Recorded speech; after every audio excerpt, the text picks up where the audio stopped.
3 weeks later, ghosted, disappeared, and went right back and had another affair with the same person, only to come back a week later and hook up again.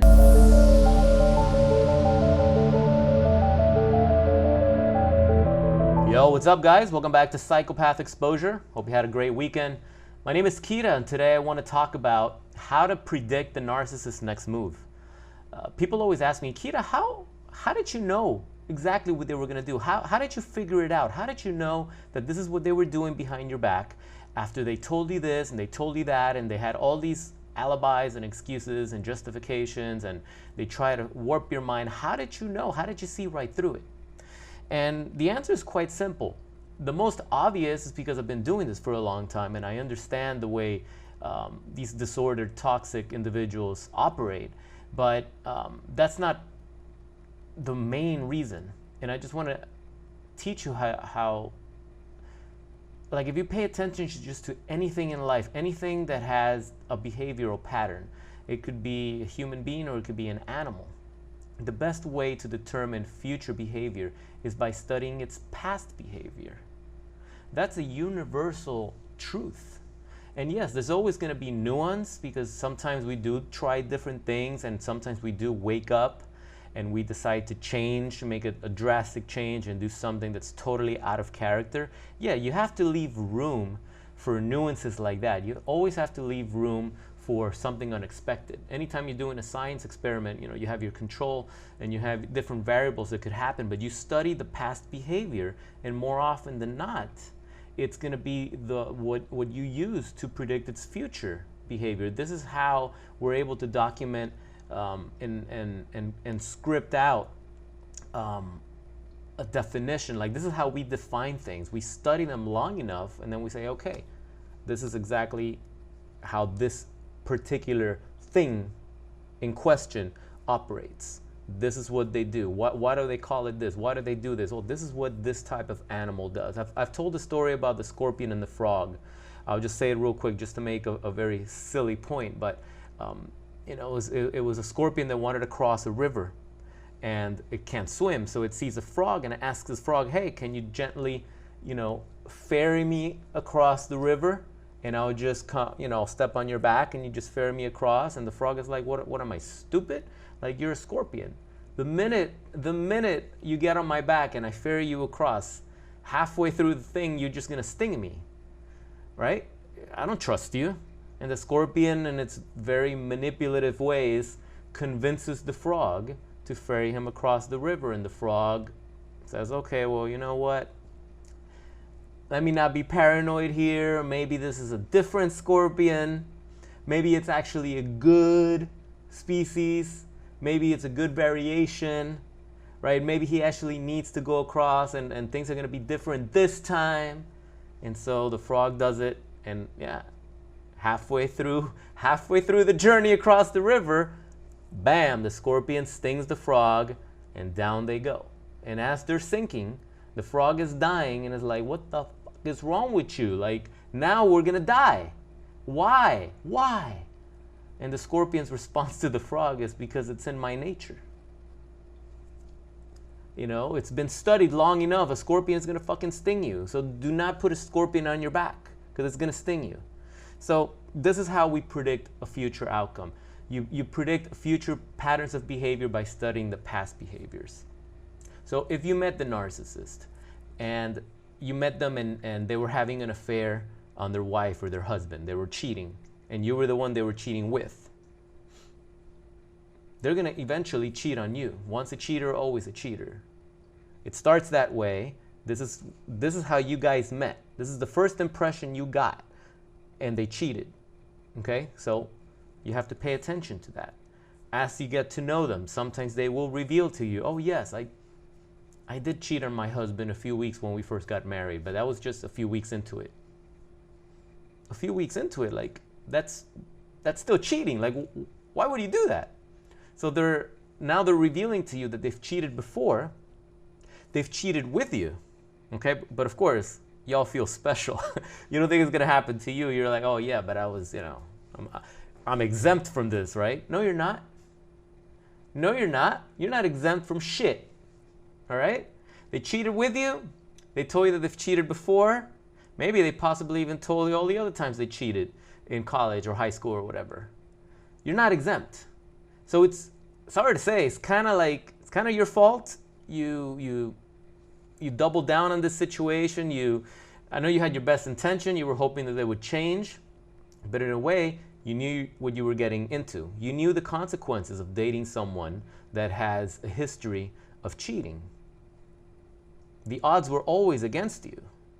The odds were always against you. You were the side woman. You were the side dude at some point early, right? And then, yeah, you became the main person eventually, but then they went ahead and in predictable fashion did what they've always done. And it doesn't start or end with cheating. You just have to look at all the other things. Like, for example, let's study the hoovering pattern of behavior. Okay, let's study that.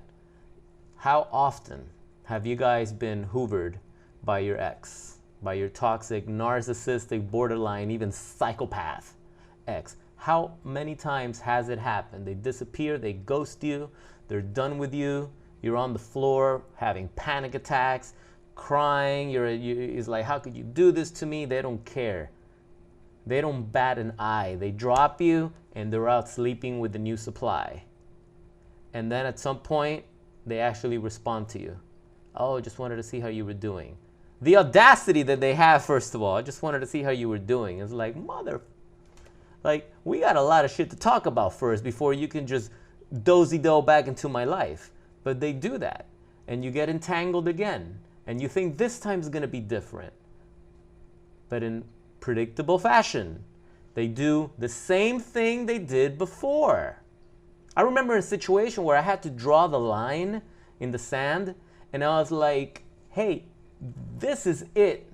If you still have any contact with this person, do not ever speak with me again. This is it. I drew that line, and it was over. And this person took their sweet time, but came back bearing gifts, making all these promises. Yeah, I got rid of them. 3 weeks later, ghosted, disappeared, and went right back and had another affair with the same person, only to come back a week later and hook up again and torture and destroy the other person who now thought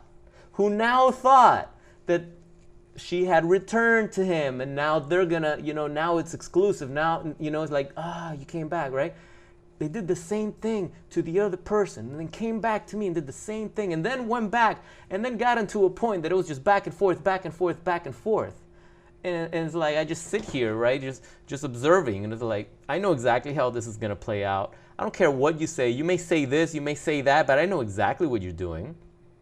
I know exactly what you're doing, how you're doing it, how often you're doing it, and what you're going to do next.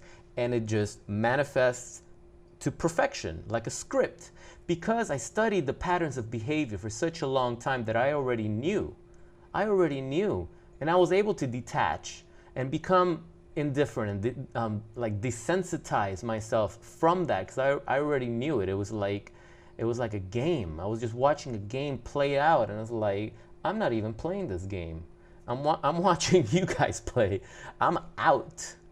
I got my Parcheesi board, right? And put it back, got the dice, put it back in his box, and just put it away. And it's like, I'm done. I'm not playing this game anymore. That's it. And give that Parcheesi board off to a thrift store or something like that. Like, that's it. Because it's predictable. You have to be really, really delusional to expect a different result if you keep doing the same thing. You've heard the definition of insanity, right? You keep doing the same thing, expecting a different result. That's the definition of insanity, guys, if you've never heard it before. It's kind of crazy, but yeah. It's to be so fucking delusional, insane, to think that this time, okay, they cheated all those other times. They played these games all these other times. They went back and forth with the ex, back and forth with you. Then there was another freaking person. There was another person that they dated for a little while. And then they got rid of them. And then they came back to you. And you were in the middle of that web, that toxic dark web, right? Confused with the cognitive dissonance. You're telling yourself, oh, but it didn't mean anything with the other person, right? I'm the one that they really care about, right? I'm their lifeline, right? And it's like, hold on a second. At what point has your self-worth tanked so much that you are accepting infidelity in your relationship just because you feel that you are the one, but they're cheating on you with their coworker, with their neighbor, they're going back to their ex-husband, they're going back to their ex-wife, right? Sometimes they haven't even divorced the husband or wife. They're in what they call estranged marriage, right? And they still haven't even separated. They're the father, they're the mother of their children. And you think that you can compete with that. You're so delusional and so insane that you think you can compete with the mother or the father of their children. They haven't even divorced. It's like how do these narcissists, how do they have the ability to rewire your brain? Because that's what they do. They rewire your logic in there, where they're pretty much telling you, yes, I'm still married, but we don't see each other anymore, but you're still legally married. And then they disappear. You find out that they're with that person again. Sometimes you even talk to the person, which you should never do, like you guys are not friends, but sometimes that happens. And then they come back to you and you still give them the 17th chance of a lifetime. You still take them back, expecting that maybe now they learned their lesson, maybe now, right? It's kind of like if you're playing the odds. I don't know if you guys play basketball or know about this sport, but if you shoot the ball and if you miss, sometimes it gets into a player's head. They're like, damn, I missed, and then they shoot again and they miss. Now they start losing confidence in taking the shot because they think they're gonna miss. But the people that have a high, like a positive, confident mental attitude, the more they miss, the more confidence they get because they know. First of all, they know they're a good shooter. They have the form. They've practiced it a million times, so they know that it's just a matter of, okay, I may be just in a little slump right now, but I'm gonna keep shooting because I'm gonna shoot myself out of the slump, and eventually I'm gonna make like 10 in a row to make up with all those missed shots. So you keep shooting, you don't let it get in your head, you keep shooting, right? And eventually it turns. Well, unfortunately, when you're dealing with narcissists and psychopaths, that logic does not work. You cannot be cheated on and cheated on and cheated on and cheated on and think that, okay, maybe the 17th time they'll stop. That's not how it works, guys. You need to wake up. You have to study their past behaviors, understand this disorder, understand how empty they are inside, how deranged they are, study their backgrounds. What was the relationship with their father or with their mother? Huh? How was their first marriage? A lot of these people have been married before with some crazy shit and they destroyed that relationship. And of course now they blame, they project, and they say that their ex was a psycho when indeed they're the psycho, and you know that. You discover that at the end. When you get discarded, you realize who you were really dealing with. They're very good at wearing the mask at the beginning. But how many times do you guys have to get cheated on and abused and just totally fall apart for you guys to realize, okay, this is never going to change, this is never going to get better, it's only going to get worse, I'm out, I'm cutting my losses now, and I'm out? How long is it going to take? A year? Another 2 years? Another 5 years? You're still going to be going back and forth with this person? Helping them out here when they call you and they're crying, I can't live without you. That's all smoke and mirrors. It's all smoke and mirrors. I've been through that shit. I've seen that shit. I've lived through that. I've navigated through that. It's bullshit. It's what they do. And it doesn't mean that maybe at that moment they might not feel it. Like maybe those tears are real because they do get into that emotional, uncontrollable fit, right? But they go and they do the same thing. They go and they do the same thing. I've witnessed that. I've witnessed it. They go and they do the same thing. Sometimes that very same evening.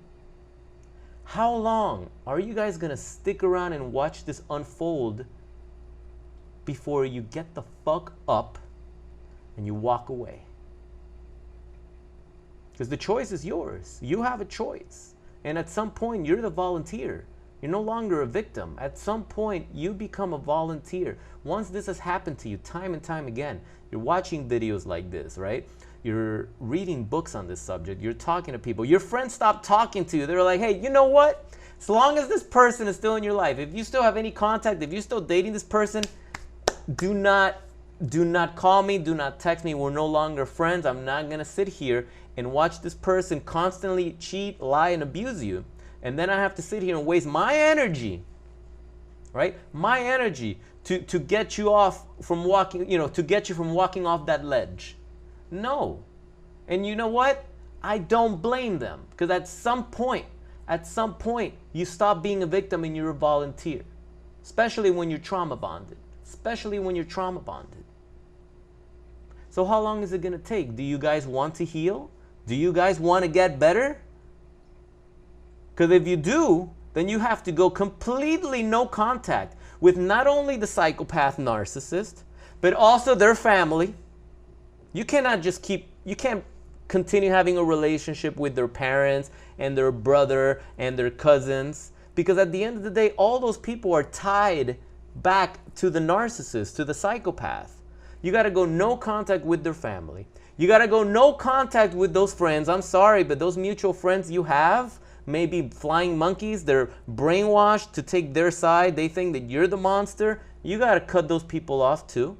And you got to cut off their exes. You cannot be friends with their exes. You can't be calling up the ex-husband from 5 years ago. Hey, bro, so no, get the fuck out of here. Like that, let that man move on with his life. You got to go completely no contact. And that's the part that y'all don't understand. No contact is just not seeing them, not going on a date and again, not fucking them. It's not that. No contact is they do not exist. Emails, phone numbers, social media, anything that has anything to do with them, you delete, you erase, you get rid of, you unsubscribe, like nothing. You do not keep going back to their place of business to get your car fixed there, or if they're a doctor and they have a practice and you're still getting service there. You don't go to their store and you buy merchandise. No, everything and anything that has to do with the psychopath narcissist, you eliminate from your life. You have to completely wipe that out and change everything. And I know it sounds difficult and sometimes unfair, like, really, do I have to? Like, do I really have to, like, move? Yeah. Sometimes you need to move. Sometimes you need to move. If you're in a town, if you're in a small town, and the psychopath narcissist has everybody brainwashed, and everyone hates you, and everyone thinks that you're the toxic one, and everyone thinks that you're the infidel. Sometimes that's life telling you it's time for a change, and you got to get the fuck up and move. Move to a new town, a new state, a new country, and start over. And a lot of times, the moment you do that, things get better. That was a weak snap. That's better. Things get better instantly. Sometimes you'll meet someone on the plane over to the new place. I remember meeting someone on a long flight. I was like, holy shit, like this just got good, like quickly. All because I made the decision to cut someone out, to cut someone toxic out of my life. Instantly, it was like I made the space. I created the space to meet someone awesome. You can do that too. And it doesn't have to be that you meet a new person. Like sometimes it could just be something better for your life. A new business opportunity, right? The ability to travel, making new friends that all of a sudden they invite you to amazing, cool, I don't want to say parties necessarily, but just cool events, cool things, opportunities. You start hanging out with people, like-minded people, right? You know, you're no longer in that antagonistic, argumentative state that you're always like you're with contrarians. Now you start hanging out with people that like the same art that you like, that like the same music that you like, and you see how it's so much easier. You don't feel alone anymore. You don't feel like you're the black sheep. Now you feel like, hey, wait a minute, there is a place in this world that I belong to. There is a place. But you just have to find it. And you can't find it if you're blinders, if you're blinded by the psychopath narcissist bullshit, if you're still entangled in that situation. If you're fiending to get revenge on them. I made a video on how to get revenge on the psychopath narcissist, and it's not what you think. It's not the way you think. You can't all of a sudden dedicate your life to destroying your ex, because what does that say about you? Like you're channeling all that negative energy, and it's pointing down, right? It's pointing down. And what you need to do is change the trajectory of your life to a higher frequency. You see, the psychopath narcissist is going to get the fruits of their labor. Everything that they've ever done is going to come back and kick them in the ass. Everything. Same thing goes with us. Everything we do has a consequence, right? Every action has a reaction. But just trust that things always fall in their face. Things blow up in their face. I remember telling my ex, I was like, you know what? This shit's going to blow up in your face. This shit's gonna blow up in your face. You're full of shit. This is gonna blow up on your face. And you know what? It did. It always does. And the best part, you're not gonna believe it. The best part is to not even be there when it happens. To not even know when it happens. Because that means that you've become indifferent. You're in a better place in your life. You're probably dating an amazing man or woman right now, and things are going good. You don't want, dust yourself off from that baggage. Dust yourself off and leave that shit behind, because it'll only bring you back down. It'll only bring you back down. So you have to stay no contact. You have to stay no contact. If you haven't already downloaded my 5 steps to going no contact with the psychopath narcissist, click the link below so you can download it. It's an ebook that I wrote. It's absolutely free. And read that shit over 100 times so it gets through your head exactly what you need to do to create the boundaries that you need to keep these predators away from your life. And remember, it's not just them, it's their families, their friends, and all their fucking exes, their dancing flying monkeys, the new supplies, the old supplies, all those people. You got to get rid of all those people. You don't owe them shit. You don't owe them shit. You got scammed by a toxic, user manipulating predator. You got used, and it sucks, and it really sucks. But if you want to heal and you want to get better, you can't continue to associate with that energy. You got to move forward and let people just figure shit out on their own. It's no longer your burden. You don't owe the narcissist shit, okay? You don't owe their brother-in-law shit. You don't owe nothing, because at the end of the day, they're blood relatives. And you know, I know there's a difference between a blood relative and quote-unquote family, but still, it's all enmeshed, you know. Get away from that. Get away from that, and you'll see that once you don't have that in your life, you don't have the anxiety where it's like, oh God, my ex's mom is calling me. You know, it's not like you look at the phone and you see her number and you're like, oh yeah, it's my psycho ex's fucking mom, the one who cheated on me and betrayed me. This is the mother, the one that gave that spawn of hell life. No, it's like you're gonna get a little trigger. You want to eliminate those triggers. You want to eliminate them. You want to rewire those buttons, right? So how do you do it? You throw that shit away. The same way the narcissist threw you away, you gotta throw them away too. You gotta throw them away too. If you need help learning how to throw away these toxic pieces of shit, then hit me up privately. Have a link below to my coaching program. We can work together, and I can help you guys get through this shit really, really fast. Really, really fast. It's this shit takes time, but if you're not working with someone that's been through this shit before and can actually guide you through those tough moments where you want to continue checking on them and spying on them and going back, and you think this time is going to be different, like sometimes you need someone in your corner, right? Sometimes you need someone in your corner, right? That's been through that shit and can help you predict the future outcome. Remember, the whole point of this video is to predict future patterns of behavior, and you have to study the old behavior. And I know that once you're emotionally compromised, it's tough to decipher that logic, especially when your logic has been all scrambled and skewed by the narcissist's influence. Remember, you're still under that dark spell. And if you have those sexual needs that, you know, it's like, oh, I'm not sleeping with anybody right now. It's like, oh, you know, it's like you want to go back and, you know, and have that thing again, that thing that's a trap, right? And sometimes you need someone that's like, hold on a second, we're gonna get through this together, but you're not going back to that. You're not going back to that. This is what we're gonna do. So if you'd like more information on my coaching program, click the link below and I'll get you some more details to see if we're a good fit for each other. Not everyone's ready to go through the type of work that we do on the program. So it's up to you. You decide. You guys want to get better, or you want to go at it for another round with a psychopath narcissist? That's up to you. But I can tell you exactly how it's going to end, okay? And I'm pretty sure if you guys pay attention, you know exactly how it's going to play out too, because it's already happened to you before. So that's all I got for today. I hope you have an amazing rest of your day. If you got some value out of the video, please hit the like button and subscribe so you can get more videos like this. There's also a little bell icon that you can click so you'll get notified on your phone when I post a new video as well. I'd love to hear your stories. Tell me how these patterns of behavior that you've noticed, how many times did your psychopath narcissist do the same shit over and over and over again before you finally woke up and set them free, all right? If you have any other questions or any ideas for videos, I would love to hear it. Just drop a comment below. And until next time, my name is Kira. This is Psychopath Exposure. I'll see y'all on the next video. Peace.